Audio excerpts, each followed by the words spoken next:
Security! Remove this woman immediately! Victoria Bradford's voice slices across the Hamptons estate.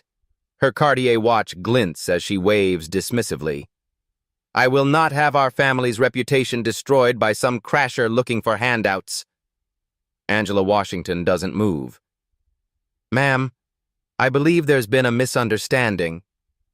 Misunderstanding? Victoria steps closer, her voice dropping to a vicious whisper. Listen carefully. This estate is worth $30 million. These guests represent old American families. You do not belong here. I apologize for any inconvenience. Victoria's eyes narrow. The audacity. Walking onto private property like you own the place. She snaps her fingers at approaching security.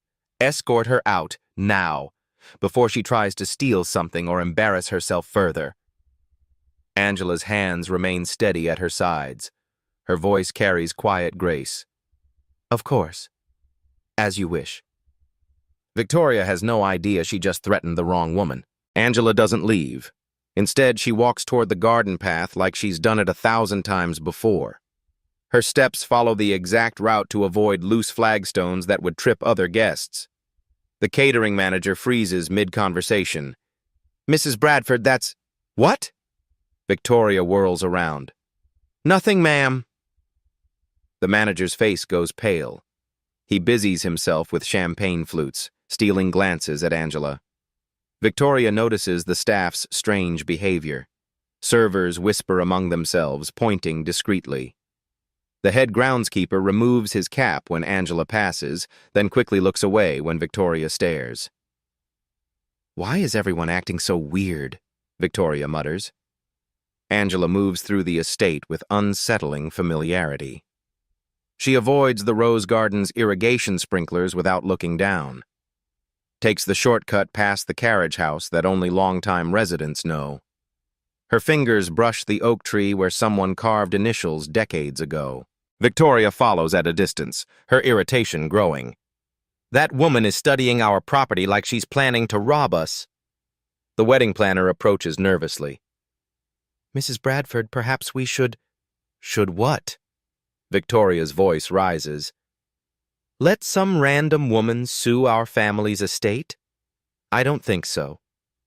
Angela pauses at the reflecting pool. She stares at the fountain her grandfather installed in 1952. The brass nameplate reading Washington Estate was removed 20 years ago, but she remembers where it stood. An elderly valet approaches hesitantly. Miss Angela, is that really you? Victoria's head snaps around. Miss Angela, do you know this person, Thomas? Thomas's mouth opens and closes like a fish. Well, that is... Speak up. She used to visit here. A long time ago. His voice barely whispers. Angela turns toward Thomas with a gentle smile. Hello, Thomas. You're still taking care of the gardens beautifully. His eyes fill with tears. Miss, your father would be so proud. You look just like him. Victoria steps between them. I don't know what kind of scam you're running, but this conversation is over. She grabs Thomas's arm. Get back to work. Now. Angela watches the exchange without a word.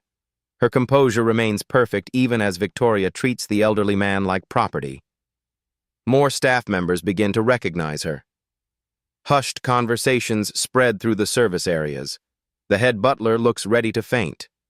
Two housekeepers clutch each other's arms, whispering prayers.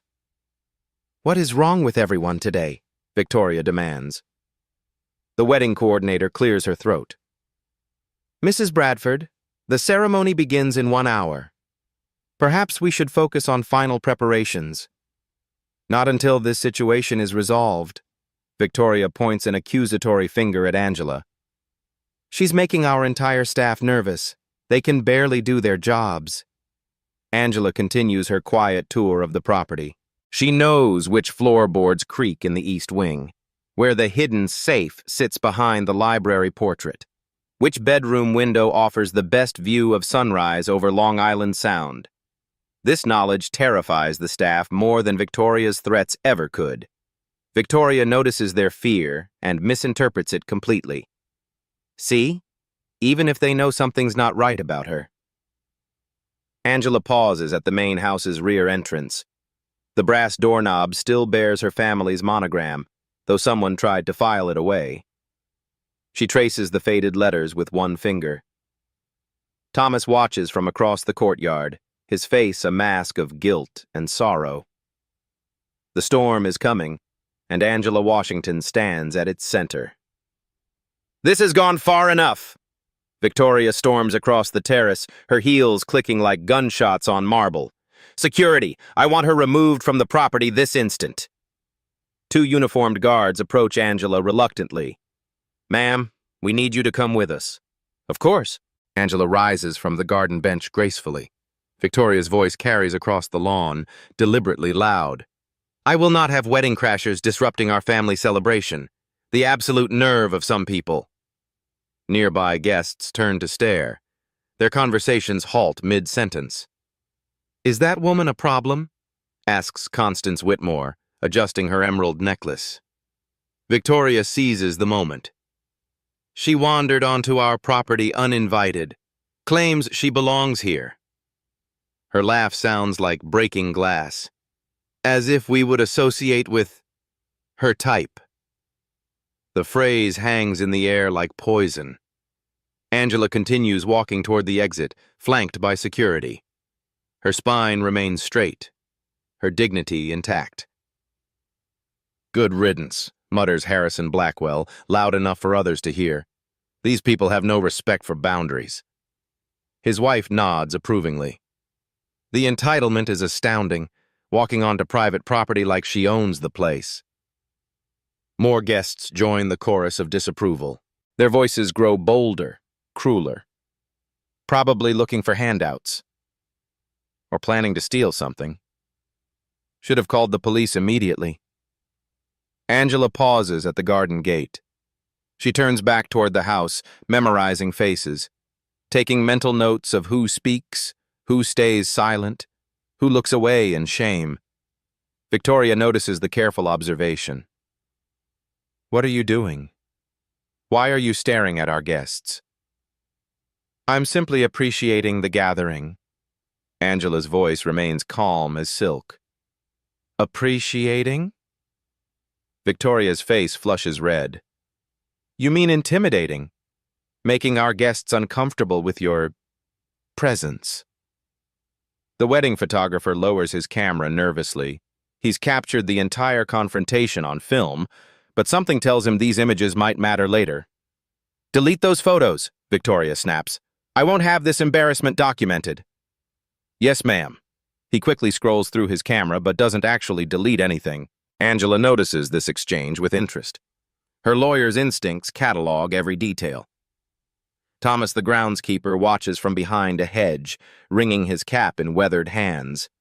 Other staff members peer from windows, their faces etched with guilt. "Why does everyone keep staring?"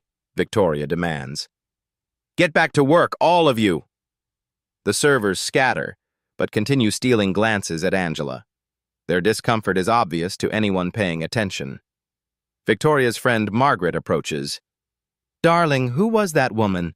The staff seems terrified of her." "Some delusional person who thinks she belongs with decent society." Victoria's voice drips with contempt. "The audacity of walking onto our property without invitation. How did she even get past the gate? Probably climbed the fence. These people have no respect for private property."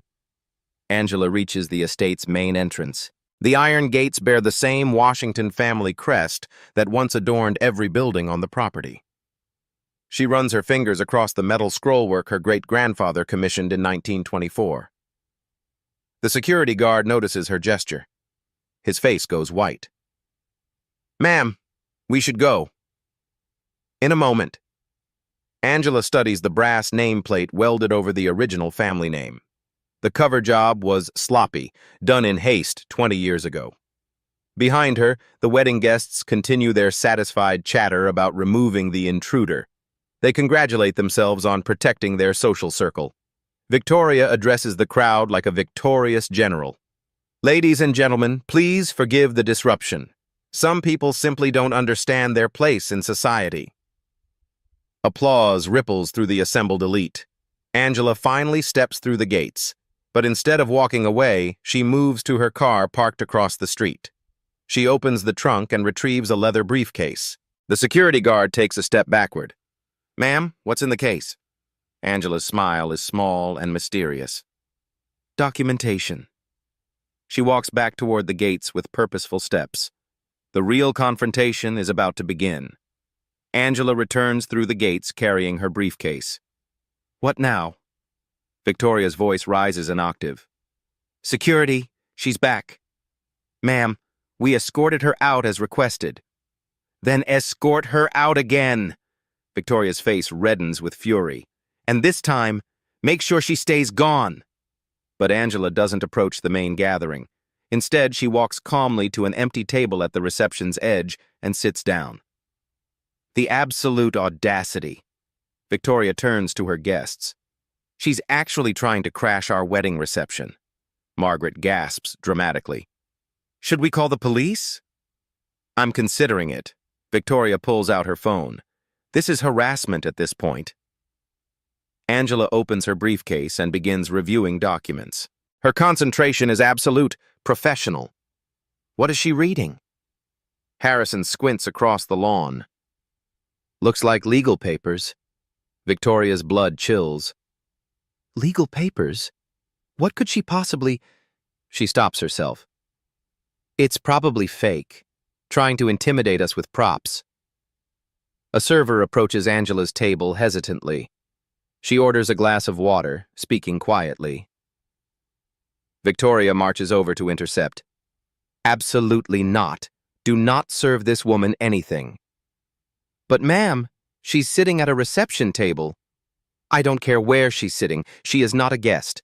She is a trespasser." Victoria's voice carries across the lawn. "Nobody serves her. Nobody speaks to her. Is that clear?" The server nods nervously and retreats. Guests begin gathering in small clusters, their conversations growing louder and more vicious. The nerve of some people. Thinks she can intimidate us with that briefcase. Probably planning to sue someone. That's what they do. Angela continues reading, apparently oblivious to the mounting hostility. Victoria coordinates her campaign like a military operation. She whispers instructions to staff members, points out Angela's location to arriving guests, ensures everyone knows to avoid the problem.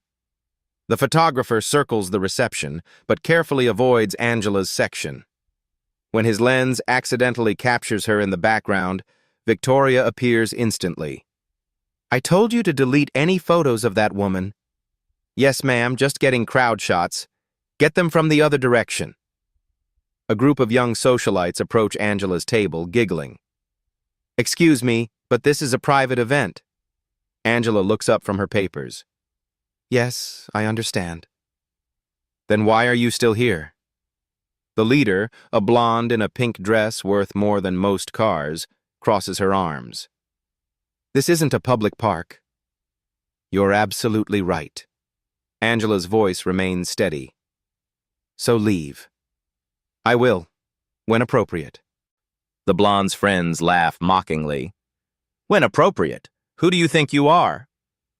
Angela returns to her documents without answering. "How rude." Pink Dress turns to her companions. "She thinks she's too good to talk to us." Their voices grow deliberately loud. "Some people have no class." Probably here looking for rich men. Or planning to rob the gift table. Victoria watches approvingly from across the lawn. Perfect. Let them handle it. More guests join the harassment campaign. They form a loose circle around Angela's table, their conversations designed to humiliate. "I heard she climbed over the fence." "Security should have arrested her immediately." "This is what happens when you're too lenient with trespassers." Angela checks her watch, making notes on a legal pad. Her handwriting is precise, methodical. "She's taking notes," someone whispers urgently. The circle tightens. Voices grow sharper. "What are you writing about us?" "You can't record private conversations. This is harassment." Angela closes her notepad calmly. "I'm simply documenting my observations." "Documenting?" Victoria pushes through the crowd. "Are you threatening us?" "Not at all. Just maintaining records." "Records of what, exactly?" Angela's smile is enigmatic. "Behavior patterns, social dynamics, power structures." The crowd exchanges nervous glances. Victoria's anger reaches a breaking point. "You're trying to intimidate my guests with your amateur psychology nonsense. Well, it won't work." "Of course not." Angela stands gracefully. "That's not my intention." "Then what is your intention?" Angela gathers her papers methodically, to observe how people treat those they perceive as powerless. "Powerless?" Victoria laughs harshly. "Honey, you have no idea what real power looks like." "Don't I?" The question hangs in the air like a challenge. Victoria feels the crowd's attention shifting. "Security! Remove her now, or I'm calling the police myself." "Wait!" A new voice cuts through the tension. Detective Ray Coleman approaches from the parking area, his wedding invitation visible in his breast pocket. His eyes lock on Angela with instant recognition. His face goes completely white. "Jesus Christ," he breathes. "Angela, what are you doing here?" Victoria spins around. "You know this woman?" Ray looks between Angela and the hostile crowd surrounding her. His police training kicks in, reading the situation instantly. "Yeah," he says slowly. "I know her." The crowd leans forward eagerly. "Well, who is she?" Ray's mouth opens, then closes. He looks at Angela, who gives the slightest shake of her head. "She's..." He swallows hard. "She's someone you don't want to mess with." But Victoria isn't finished with her victory lap yet. "Someone I don't want to mess with?" Victoria's laugh is shrill. "Ray, darling, you're being dramatic. She's just some woman who wandered onto our property." Ray Coleman stares at Angela with something approaching awe. "Ma'am, I had no idea you'd be here today." "Hello, Detective Coleman." Angela's voice carries quiet warmth. "Congratulations on your promotion." "Thank you. You're..." He catches himself. "Thank you, ma'am." The crowd notices his deference immediately. Ray Coleman is 6 feet of solid muscle, a decorated police detective. He doesn't defer to anyone. "Ray, what's wrong with you?" Victoria demands. "Why are you acting so strange?" Ray removes his hat respectfully. "Mrs. Bradford, perhaps we could discuss this privately." "Discuss what?" "There's nothing to discuss. This woman is trespassing on our family property." "Your property?" Ray's eyebrows raise slightly. "Of course it's our property. The Bradford family has lived here for 20 years. Ray looks at Angela again. Her expression remains perfectly neutral. "Ray!" Victoria snaps her fingers like summoning a dog. "Stop staring at her and do your job. Arrest her for trespassing." "I can't do that." "What do you mean you can't? You're a police officer." "Mrs. Bradford, trust me on this. You don't want me to arrest her." The crowd murmurs in confusion. Margaret whispers urgently to Harrison, "Why won't he arrest her?" Victoria's voice rises to near hysteria. "Ray Coleman, I've known you since you were in diapers. Your mother and I went to school together. Now arrest this woman or I'm calling your supervisor." Ray's face hardens. "Go ahead and call him. See what he says." "What is that supposed to mean?" "It means some people are above your pay grade, Victoria." The insult hits like a physical blow. Victoria staggers backward. "How dare you speak to me that way?" "How dare you speak to her that way?" Ray nods toward Angela. Pink Dress steps forward boldly. "Who is she? Some kind of criminal you've arrested before?" Ray's laugh is bitter. "Lady, you have no idea." Then tell us. Ray looks at Angela questioningly. She gives the slightest nod. She's someone with more authority than anyone at this wedding. Authority? Harrison scoffs. What kind of authority could she possibly have? The kind you don't question. Victoria's confusion turns to rage. Stop speaking in riddles. If she's so important, why is she crashing our wedding? Maybe she's not crashing it. Of course she's crashing it. We didn't invite her. Did you invite everyone who belongs here? The question silences the crowd. Angela checks her watch again. Detective Coleman, perhaps we should let them enjoy their celebration. Of course, ma'am. Whatever you think best. His continued deference is driving Victoria insane. Ray, what has gotten into you? Nothing. I just know who I'm dealing with. And who exactly are you dealing with? Ray looks around the circle of hostile faces, at the staff members watching nervously from the sidelines, at the mansion rising behind them like a monument to old money privilege. Someone who could change all your lives with a phone call. That's ridiculous. Is it? Ray's smile is grim. Mrs. Bradford, do you know who actually owns this property? Victoria's face goes white. What kind of question is that? A simple one. Who holds the deed to this estate? The Bradford family, obviously. Obviously. Ray nods slowly. And you're sure about that? Of course I'm sure. It's our home. Angela closes her briefcase with a soft click. The sound seems louder than thunder in the sudden silence. Ray Coleman pulls out his phone. Mrs. Bradford, let me help clear this up. There's nothing to clear up, Victoria snaps. This is our property. Then you won't mind if I run a quick property search? His fingers fly across the screen. Nassau County property records are public information. Victoria's eyes dart nervously. That's completely unnecessary. Just being thorough. Ray's police training shows in his methodical approach. Let's see. 47 Meadowbrook Lane, Southampton. The crowd presses closer, sensing drama. Here we go. Ray's face goes grim. Interesting. What's interesting? Margaret demands. Ray looks at Angela, who nods permission. According to county records, this property was originally owned by James Washington, purchased in 1924. That's ancient history, Victoria waves dismissively. The Bradford family has owned this estate for decades. Actually, no. Ray continues scrolling. James Washington's estate was passed to his son, Robert Washington, in 1952. Then to Robert's daughter. He pauses dramatically. Angela Washington. The silence is deafening. That's impossible, Harrison sputters. The Bradfords bought this property legally. Ray shakes his head. No sale recorded. The property transferred through inheritance to Miss Washington in 2003.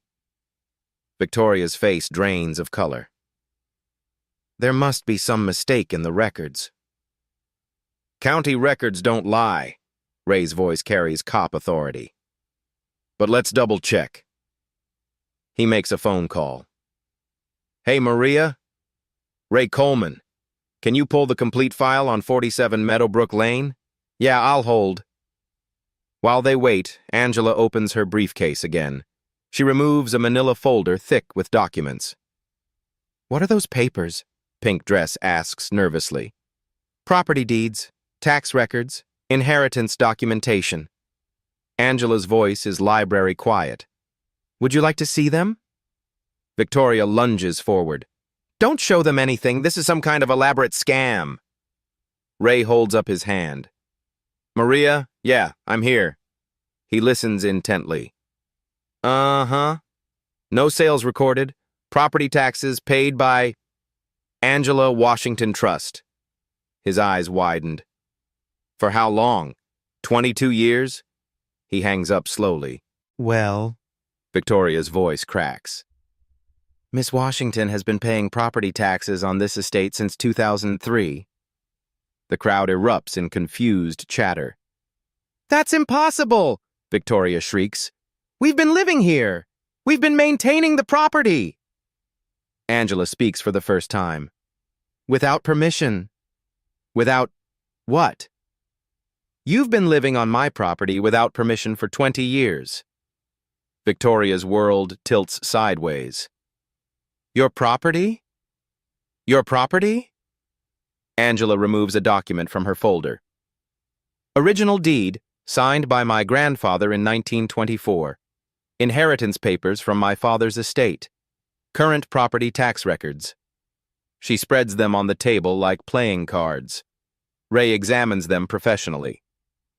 These look legitimate. Official seals, proper signatures, county stamps. They're forgeries! Victoria's voice rises to hysteria.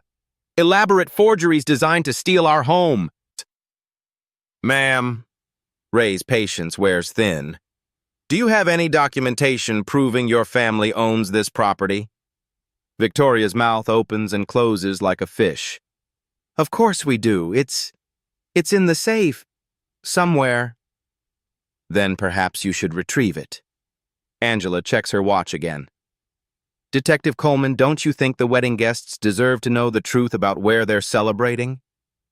The crowd shifts uncomfortably.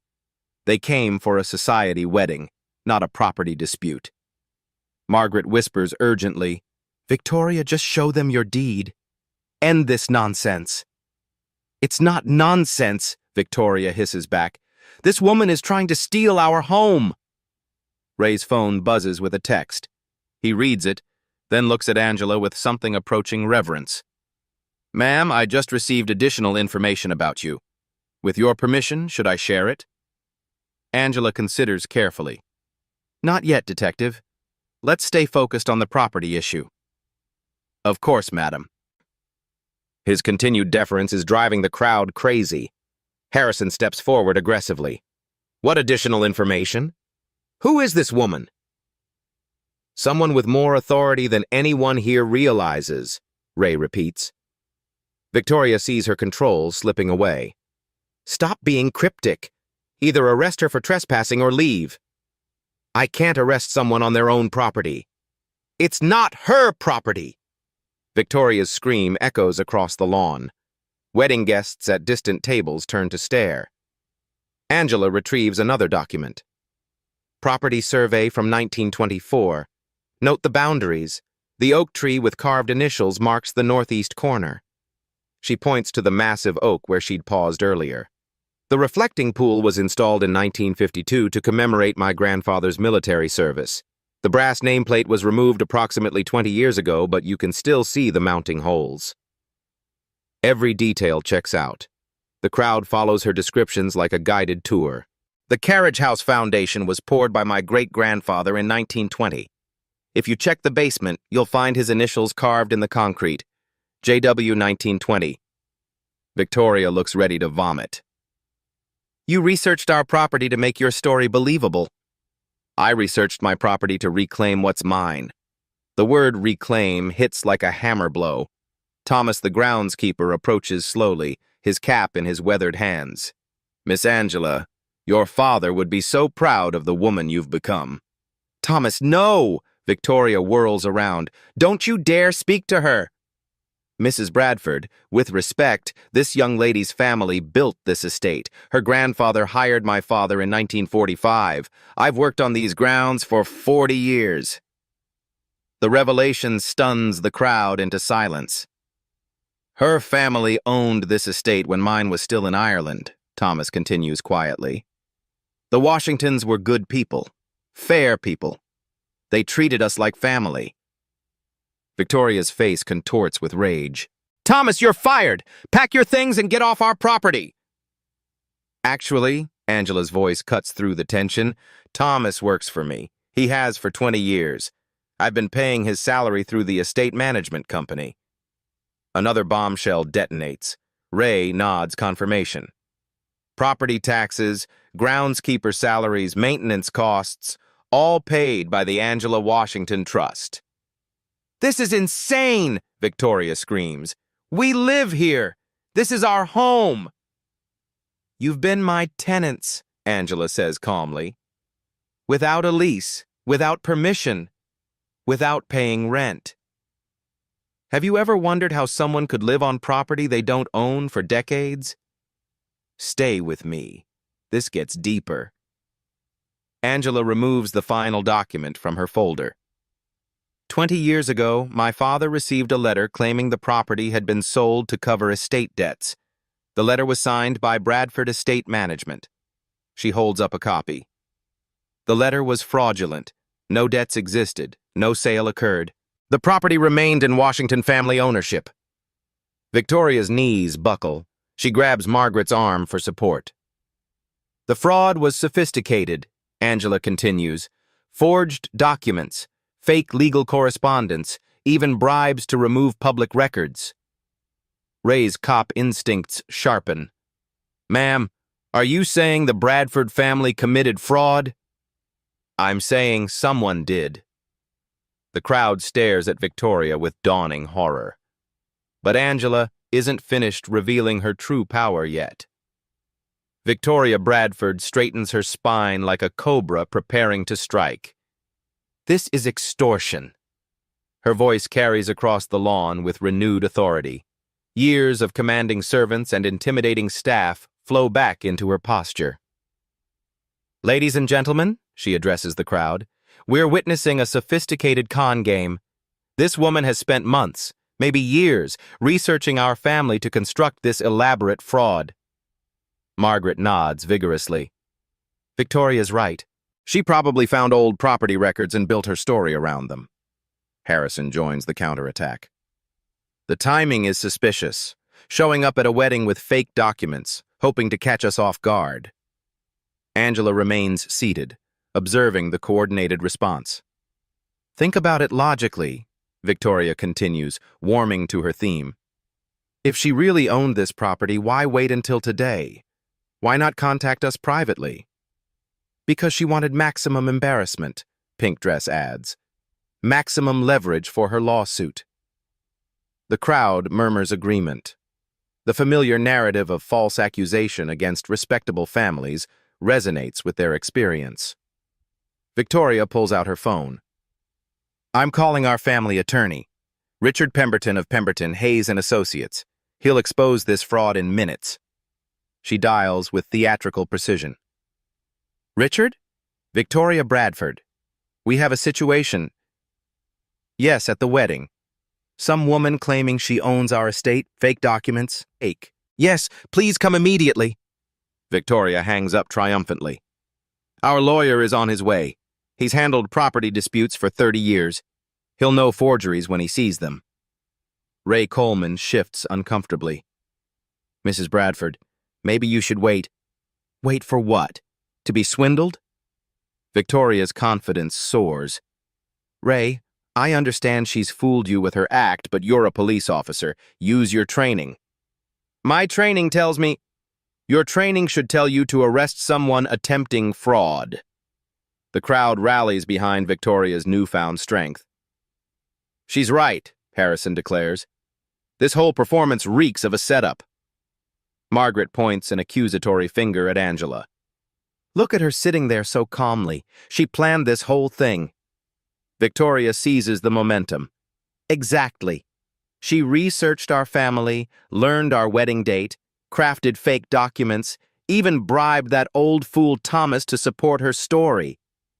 Hey now, Thomas protests weakly. Shut up, Thomas.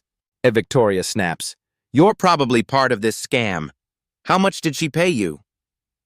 Angela speaks quietly. Mr. Thomas has been receiving his normal salary, nothing more. Normal salary from who? You don't have any money to pay salaries? Victoria's voice grows stronger with each word. Look at her, everyone. Does she look like someone who owns a $30 million estate? Where's her jewelry? Her designer clothes? Her expensive car? The crowd examines Angela's modest navy dress with renewed suspicion. Exactly, Margaret chimes in. Real wealth doesn't need to announce itself this desperately. Victoria approaches Angela's table like a predator. Where's your Rolls Royce? Your servants? Your security detail? Where are the trappings of real wealth? Angela's silence feeds their confidence. I'll tell you where, Victoria continues. In her imagination. This is what delusion looks like, people. Mental illness combined with criminal intent. Harrison nods sagely. We see this all the time. People who can't accept their station in life, so they construct elaborate fantasies. Pink Dress laughs mockingly. She probably lives in a studio apartment and dreams about owning estates. The attacks grow more personal, more vicious. The entitlement is staggering, Margaret sneers, thinking she deserves what successful families have built. Victoria circles Angela like a shark. You know what this is really about? Jealousy. Pure, simple jealousy of people who've earned their success. Mrs. Bradford, Ray tries to intervene, you should really stop. Stop what? Defending our family's property? Our reputation? Our right to live without harassment? Victoria's voice reaches a crescendo. This woman has disrupted our daughter's wedding, traumatized our guests, and attempted to steal our home with forged documents. I want her arrested for fraud, trespassing, and harassment. The crowd applauds spontaneously. Richard Pemberton will have her in jail by evening, Victoria declares. We'll sue for defamation, emotional distress, and attempted theft. When we're finished, she'll spend years in prison regretting this mistake. Angela checks her watch once more. What are you timing? Victoria demands. Your escape before the police arrive? Not at all. Victoria leans down, her face inches from Angela's. Listen carefully, whoever you are. You picked the wrong family to mess with. We have connections you can't imagine. Lawyers who'll destroy you. Judges who golf at our country club. I see. You see nothing. You're about to learn how real power works in this country. Victoria straightens triumphantly. Money talks, honey, and we have more of it than you'll see in 10 lifetimes. The crowd cheers Victoria's dominance, but Angela Washington checks her watch one final time and smiles. Actually, Mrs. Bradford, I think it's time you learned how real power works. She opens her briefcase and removes a single black folder. Ray Coleman sees the federal seal embossed on the cover and takes 3 steps backward. Jesus Christ, he whispers. Victoria, stop talking. Right now. But Victoria is drunk on her perceived victory. What now, Ray? Another fake document? Angela stands slowly, the black folder in her hands. The real demonstration of power is about to begin. Angela stares at the black folder in her hands. For a moment, the weight of 20 years crashes down on her shoulders. She remembers her father's phone call that terrible morning in 2004. Baby girl, something's happened to the house. His voice had been broken, confused. They say we don't own it anymore. They say there were debts, legal problems. I don't understand, Angela. My daddy built that house with his own hands. Victoria notices Angela's hesitation and pounces like a predator sensing weakness. What's wrong? Having second thoughts about your little scam?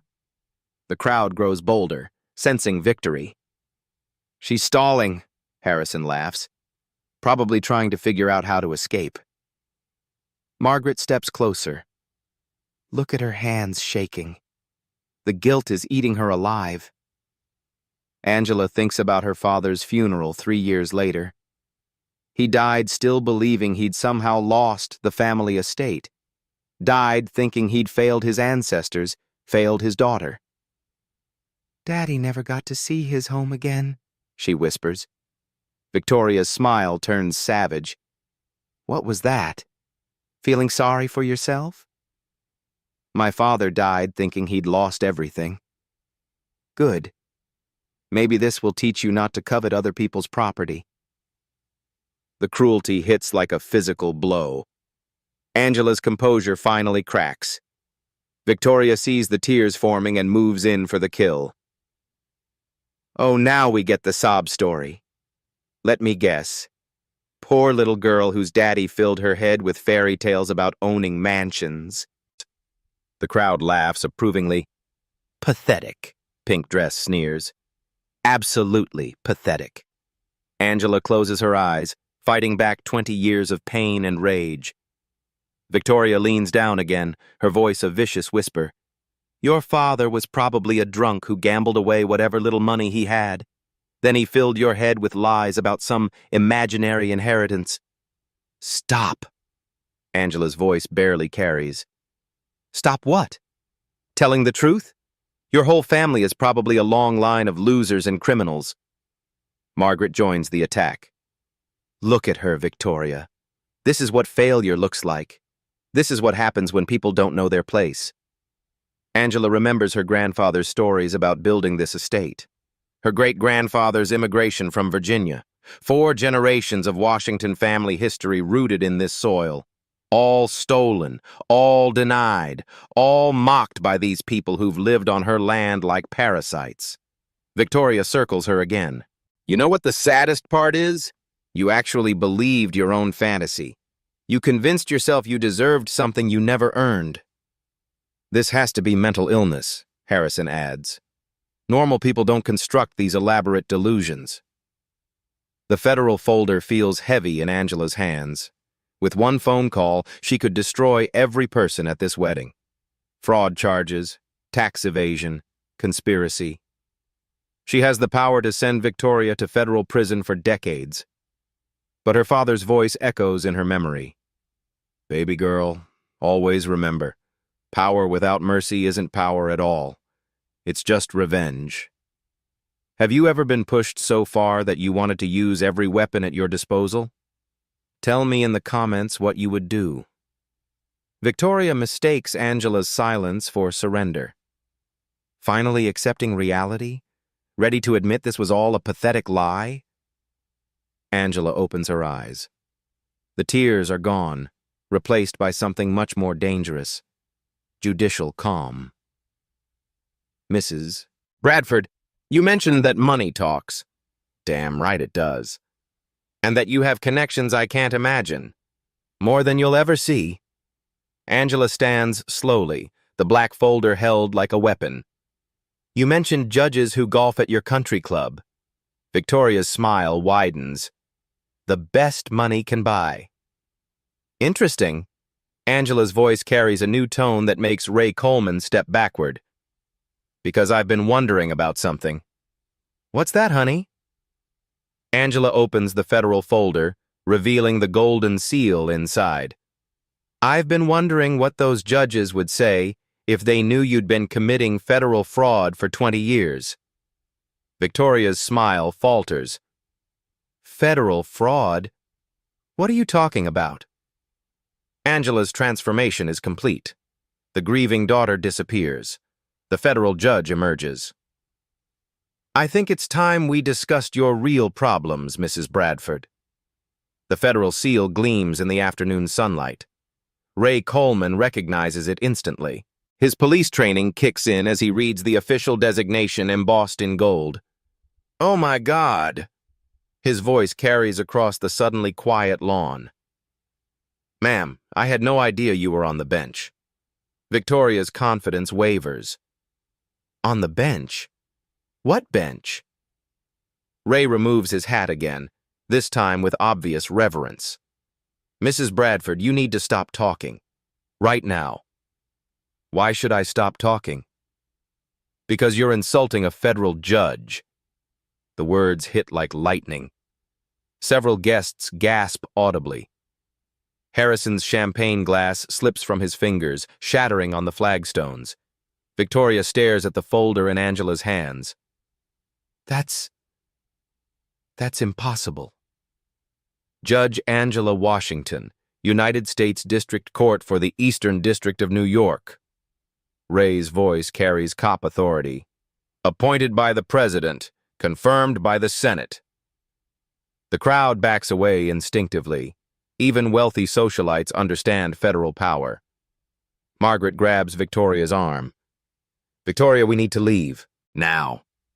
But Victoria can't process what she's hearing. Judge? She's a judge? Not just any judge, Ray continues grimly. Federal judges have lifetime appointments. They're essentially untouchable. The pink dress looks ready to faint. We've been yelling at a federal judge? You've been yelling at someone who could send you to prison, Ray corrects. The photographer emerges from behind a hedge, camera in hand. I got everything on film, the whole confrontation. Victoria spins toward him. Delete those photos immediately. Actually, the photographer stammers, I think I should preserve them. You know, for evidence. Thomas approaches Angela respectfully.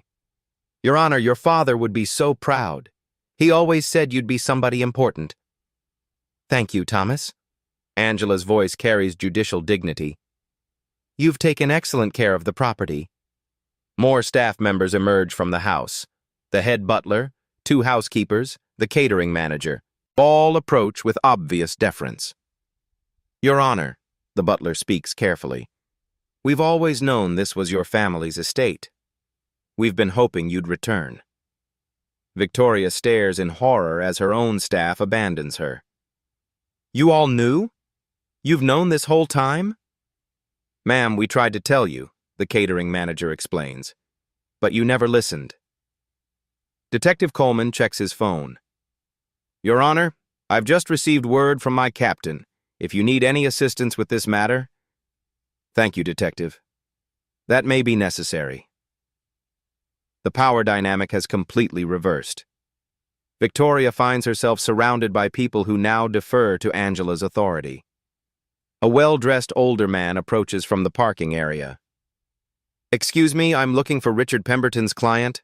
Something about a property dispute? Victoria waves frantically.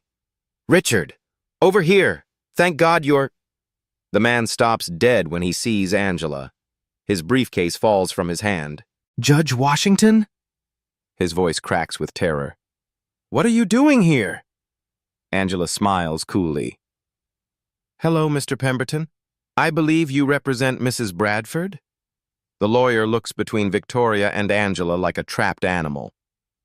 That is, there seems to be some confusion. Indeed, there is. Angela's judicial authority fills the space. 20 years' worth of confusion. Victoria realizes her lawyer is terrified of her opponent. Richard, what's wrong with you? Pemberton wipes sweat from his forehead. Victoria, we need to discuss this privately. Discuss what privately? Your legal situation, which just became very complicated. The wedding guests watch in fascination as Victoria's world crumbles around her. But Angela isn't finished revealing the full scope of her power.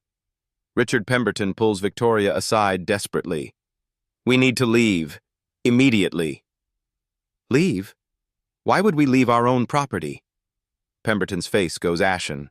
Victoria, that woman isn't just any federal judge. She's Judge Angela Washington, Eastern District of New York.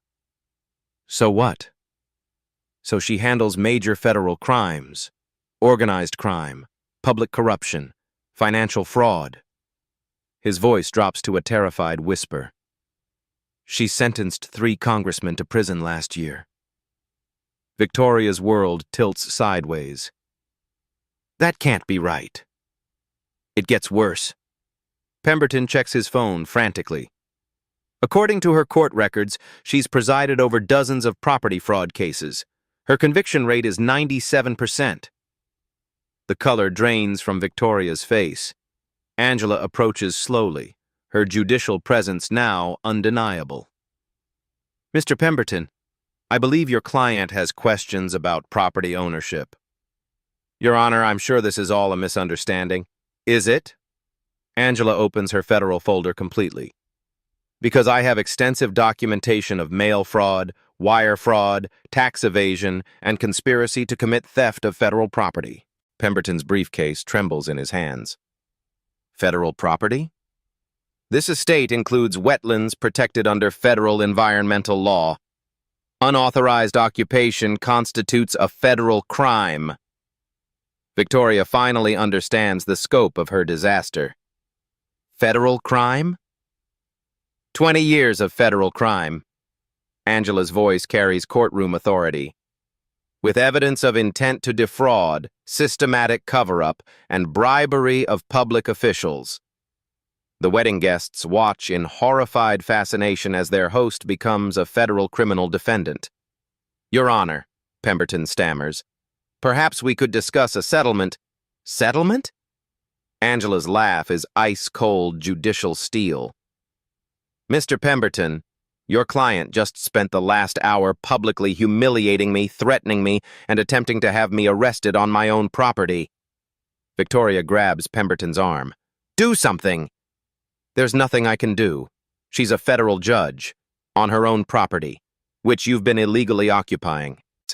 A commotion near the ceremony area draws everyone's attention. The groom approaches with his new bride, still in their wedding attire. "What's all the shouting about?" Michael Bradford asks his mother.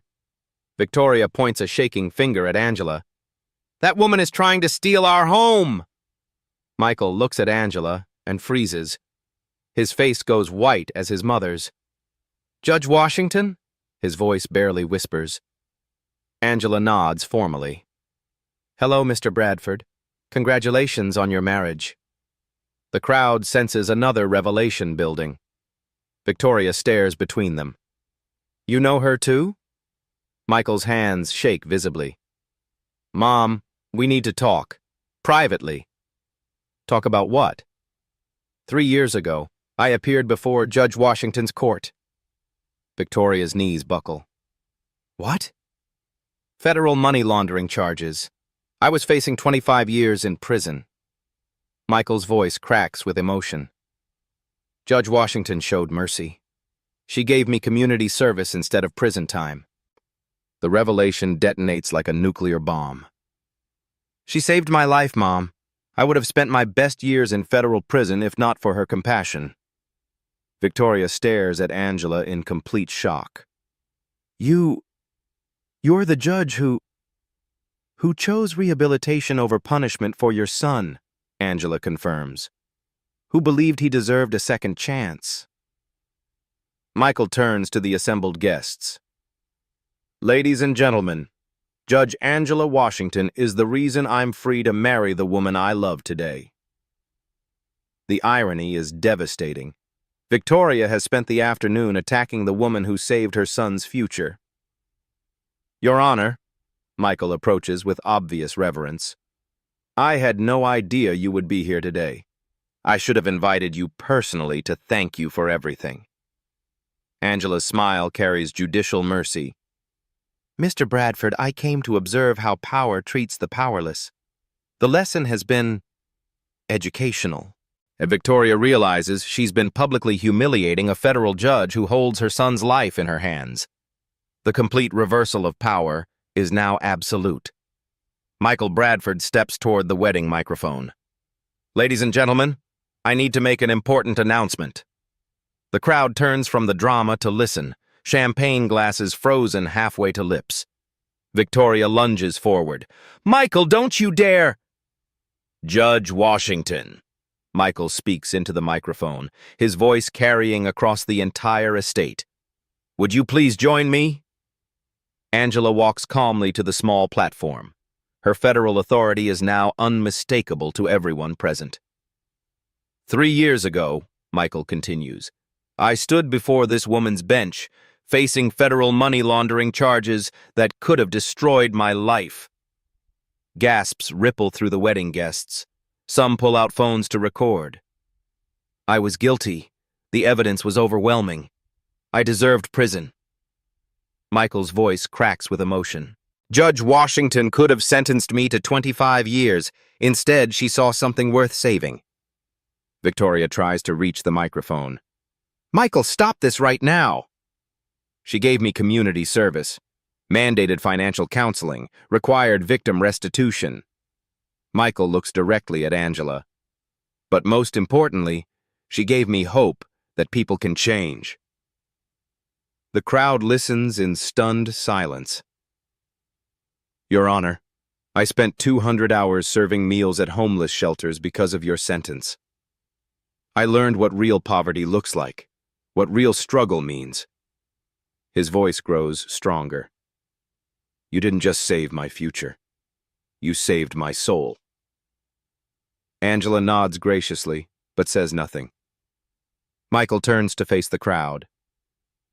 For the past hour, you've all watched my family treat Judge Washington with contempt, cruelty, and disrespect. Victoria's face burns with humiliation. Michael, please. You've watched us attack a federal judge on her own property, the property we've been illegally occupying for 20 years. The crowd shifts uncomfortably, realizing their own complicity. Judge Washington has the power to send our entire family to federal prison. Tax evasion, mail fraud, wire fraud, conspiracy. She could destroy us completely.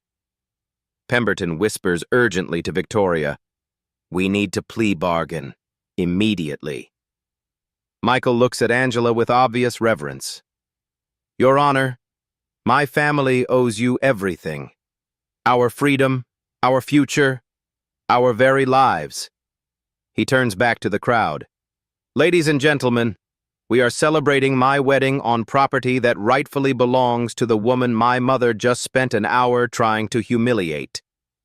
The silence is absolute.